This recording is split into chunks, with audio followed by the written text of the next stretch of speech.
안녕하세요.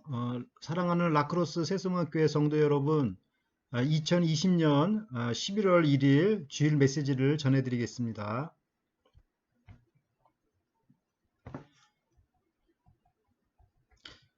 지난 10월 27일에 프레리 드 리슨에서 사시던 송 성도님께서 소천하셨습니다.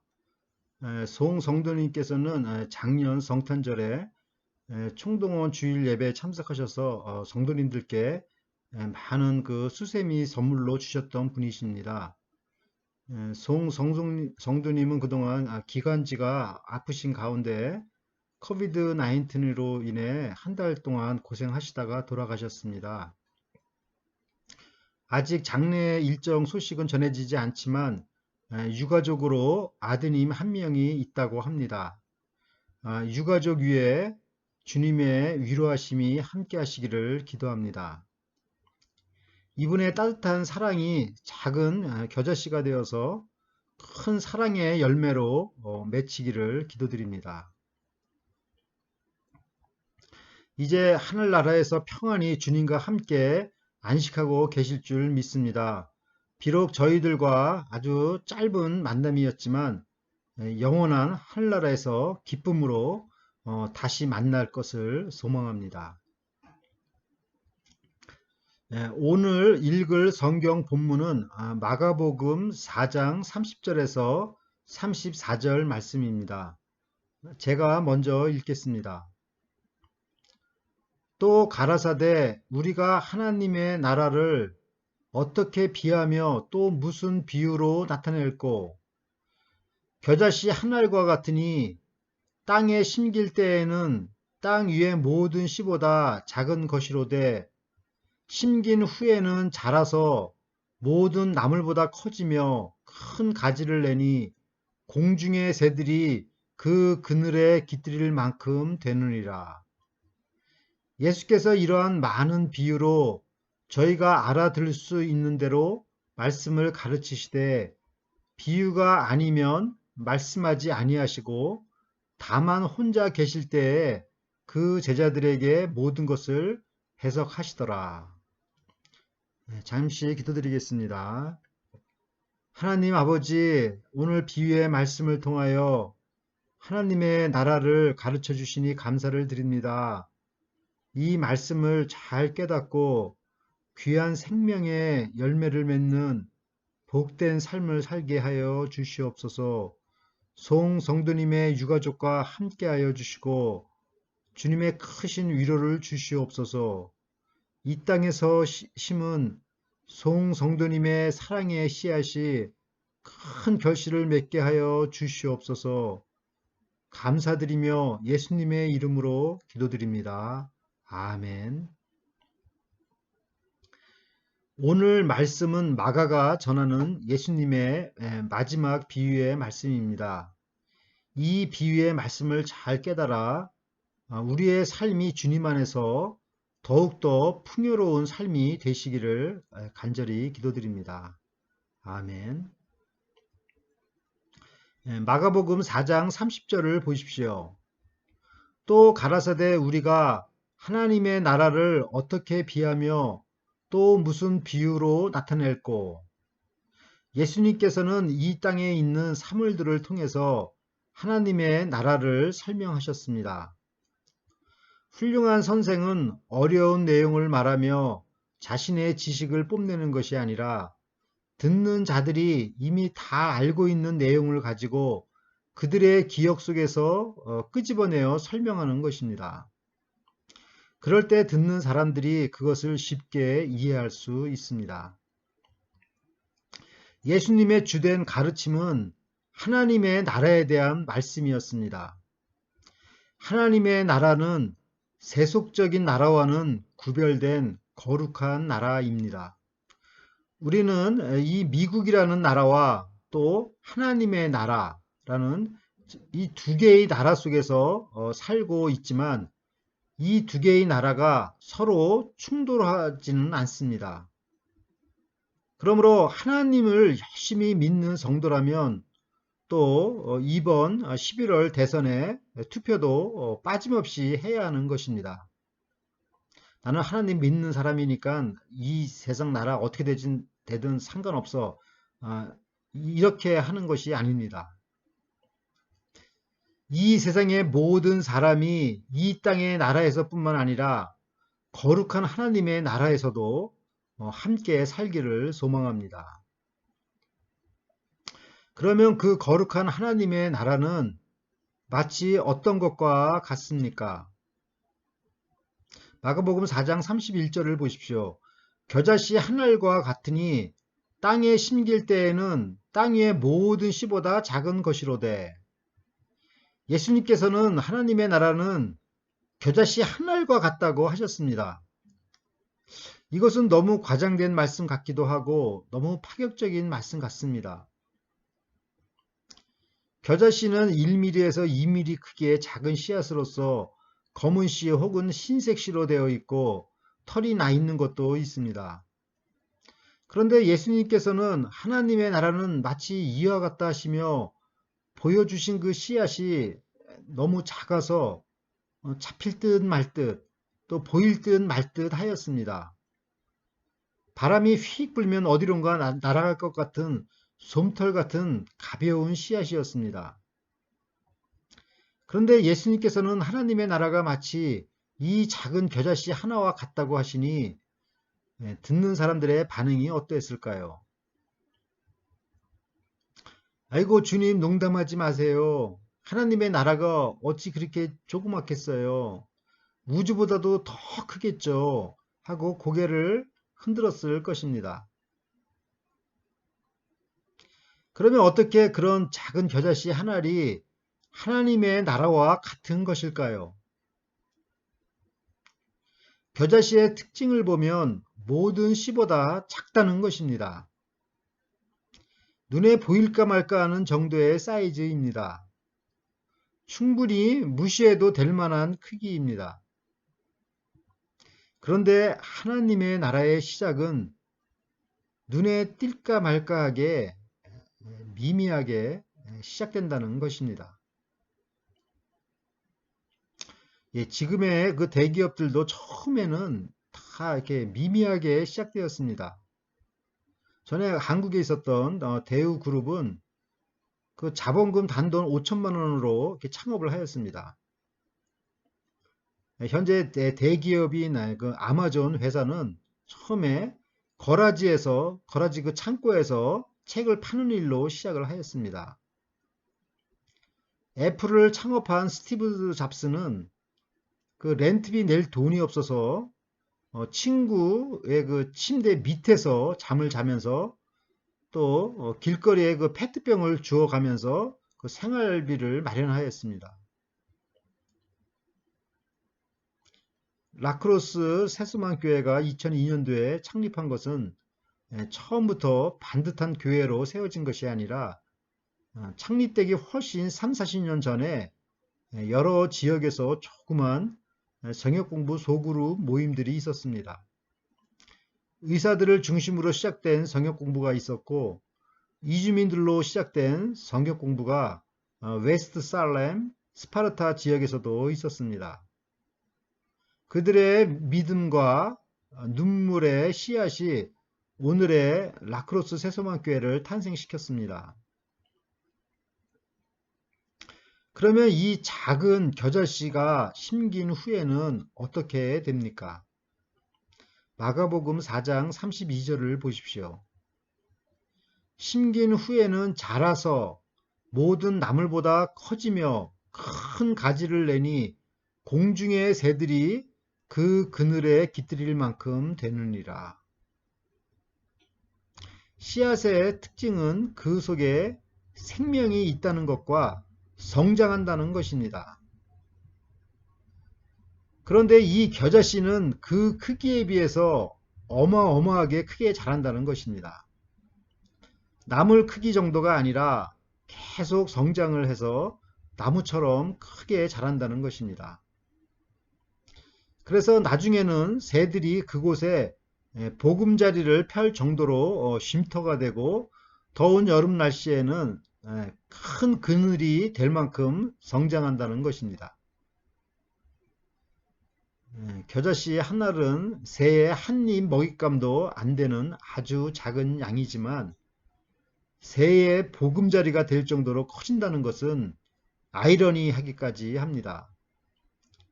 하나님의 나라가 마치 이와 같다는 것입니다. 볼품없이 시작된 미미한 것이 나중에는 우리의 그늘이 된다는 것입니다. 우리는 주변에서 일어나는 작은 겨자씨 같은 일들을 많이 보게 됩니다. 누가 무슨 일을 시작했대 하며 이를 우습게 여기거나 또 무시하기 쉽습니다. 그러나 누구나 그 첫 시작은 미미한 것입니다. 록펠러가 석유의 왕이 되기 전에는 한낱 파산 직전에 광산 중소기업 사장이었습니다. 그는 파산 직전에 한 호텔방에서 이렇게 기도를 하였습니다. 하나님, 11조를 내면 넘치도록 축복을 주신다고 배웠는데 어찌 이렇게 망할 수가 있습니까? 그러자 그 귀에 조그만 그 세미한 음성이 들렸다고 합니다. 조금만 더 팔아. 그리고 오하이오 클리블랜드에서 석유가 터져나온 것입니다. 어느 유치원 선생이 교육 기금이 모자라서 강철왕인 그 당시 강철왕인 그 카네기에게 도네이션을 요청했다고 합니다. 이 카네기 강철왕은 또 석유의 왕 록펠러와 아주 또 큰 라이벌이었죠. 그러나 이 카네기는 그 10센트를 10센트를 봉투에 넣어서 그 도네이션을 하였다고 합니다. 보통 사람 같으면 이 구두쇠 카네기가 나를 희롱했어 하며 욕을 했을 것입니다. 그런데 그 여교사는 그 10센트를 가지고 생각을 하며 꽃씨를 사서 심었다고 합니다. 그리고 나중에는 그 꽃을 정말 잘 가꿔서 또 그 꽃을 팔아서 교육기금을 마련했다고 합니다.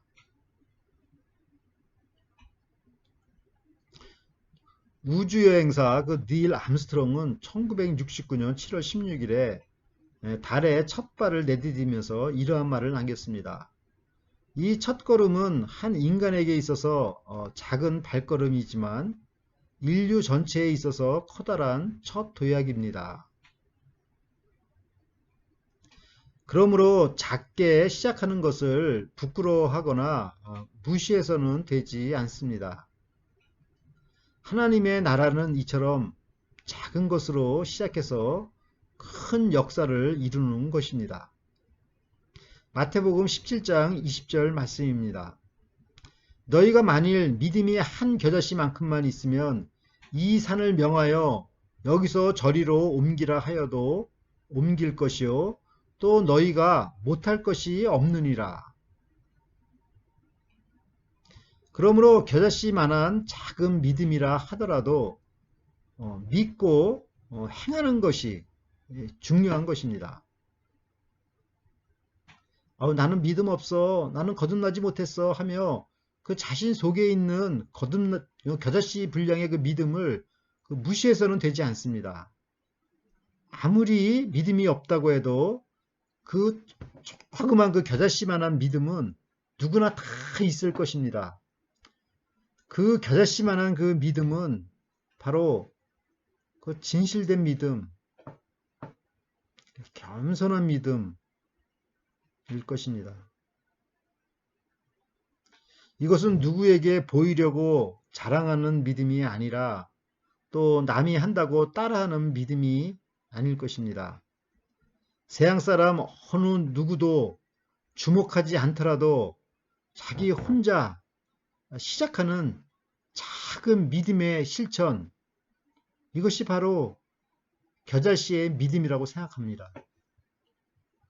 하루에 성경 한 절 읽고 단 3초라도, 아니 5초라도 기도하는 것입니다.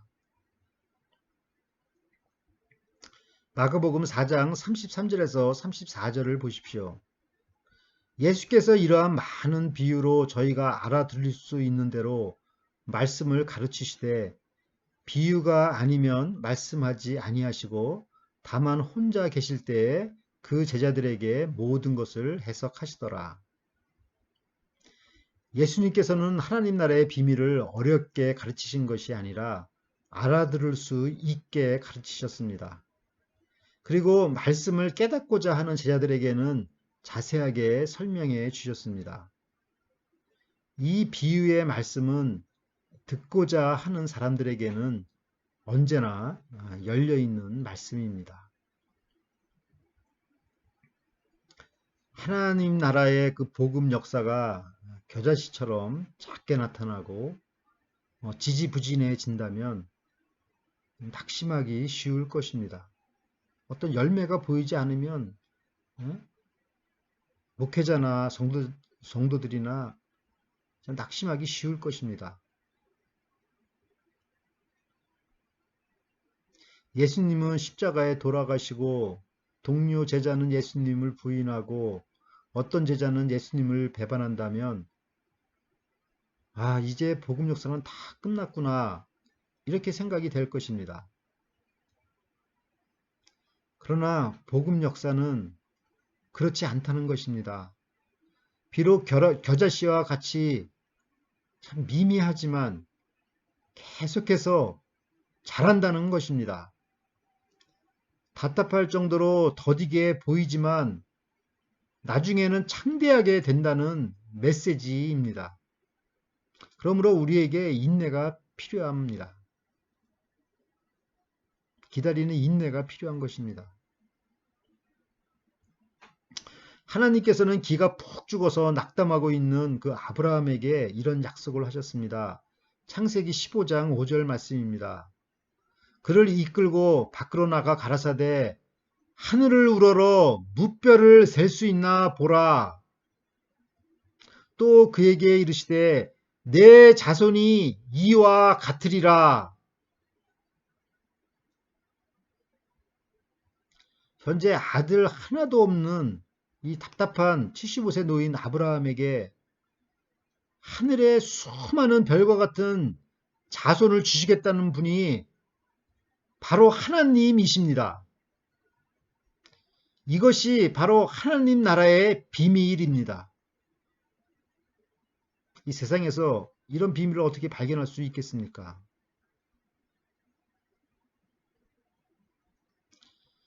사랑하는 성도 여러분, 예수님께서는 가장 작은 씨앗인 그 겨자씨 하나를 보이시며 하나님의 나라가 마치 이와 같다라고 하셨습니다. 그리고 초라한 마국간에서 시작된 그 조그만 씨앗이 자라서 지금은 수많은 사람들이 그 예수님을 믿고 하나님의 나라 안에서 영생의 삶을 살고 있습니다. 우리가 초라한 작은 그 겨자씨 하나를 심는다면 언젠간 큰 열매를 만날 것입니다. 오늘도 그 믿음의 작은 겨자씨 하나를 땅에 심어서 나중에는 심히 큰 열매를 거두시는 성도 여러분이 되시기를 간절히 기도드립니다. 아멘. 다 함께 기도드리겠습니다. 하나님 아버지, 겨자씨 하나의 비유의 말씀을 가르쳐 주셔서 감사를 드립니다. 처음에는 미미하게 시작하지만 나중에는 큰 성장을 이루는 줄 믿습니다. 우리가 오늘 하늘의 작은 그 믿음의 겨자씨를 심는 자가 되게 하여 주시옵소서. 오늘부터 경건한 마음으로 매일 성경 한 줄을 읽고 단 3초의 기도라도 하는 믿음의 작은 겨자씨를 심게 하여 주시옵소서. 그래서 예수님 안에서 풍성한 생명과 열매를 거두는 삶을 살게 하여 주시옵소서. 미국 이 땅에 작은 믿음의 겨자씨를 심게 하게 도와주시옵소서. 미미하게라도 한 사람에게 전도하게 하시옵소서. 그래서 미국이 축복을 받아 제사장 나라로 쓰임받게 하여 주시옵소서. 11월 대선에 주님께서 합당한 지도자를 세워 주시옵소서. 몸이 아프신 저희 교회 성도님들과 함께 하여 주시고 건강이 온전히 회복되게 하여 주시옵소서. 아직도 가족 중에 예수님을 영접하지 못한 가족들은 예수님을 영접하여 겨자씨처럼 성장하는 열매를 맺게 하여 주시옵소서. 바바라 자매가 속히 건강한 모습으로 돌아오도록 인도하여 주시옵소서. 감사드리며 오늘도 믿음의 겨자씨를 심으며 예수님의 이름으로 기도드립니다. 아멘.